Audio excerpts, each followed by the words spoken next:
বিসমিল্লাহির রহমানির রহিম। Hello everyone, আসসালামু আলাইকুম। আপনারা সবাই কেমন আছেন? আশা করি ভালোই আছেন।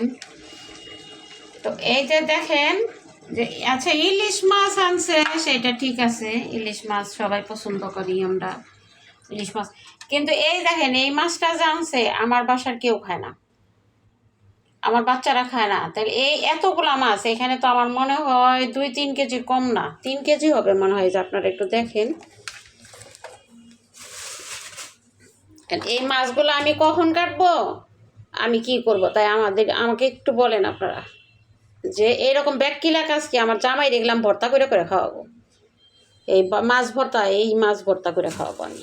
কারণ আমার 2 ছেলের 1 ছেলে ওই ছোটো মাছ খায় না। আনবি তো আনবি 1 কেজি আন, এত মাছ আনে মানুষ। আমার দেখেই যখন রাগ উঠতেছে জানেন, আমার ভাষায় আপনারা বুঝতে পারতেছেন, কারণ একটু গলাটা বড় হয়ে গেছে, রাগ হইলে গলা বড় হয়ে যায়।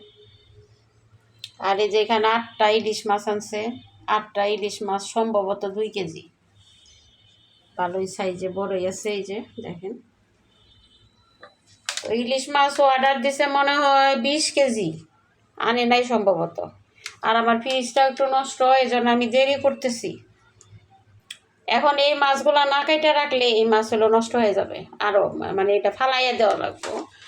আর এই যে এটাকে আপনারা কি বলেন, ধুম্মা, বাজার দিয়ে গেল। আর এই যেটা কাঁচামরিচ, কাঁচামরিচ দুনিয়ার দাম, দাম হইলে কি করা যাব, খাওয়া তো লাগবে। ঠিক আছে, আমি বেশি দেখাইতে পারলাম না বন্ধুরা, দোয়া করবেন এই মাছগুলো যেন তাড়াতাড়ি কাইটা উঠতে পারি, কারণ 1-2টা মাছ না তো। এখন ইলিশ মাছগুলো উঠাইয়ে আমি এটা কাটা শুরু করব। সবাই ভালো থাকবেন, আল্লাহ হাফেজ।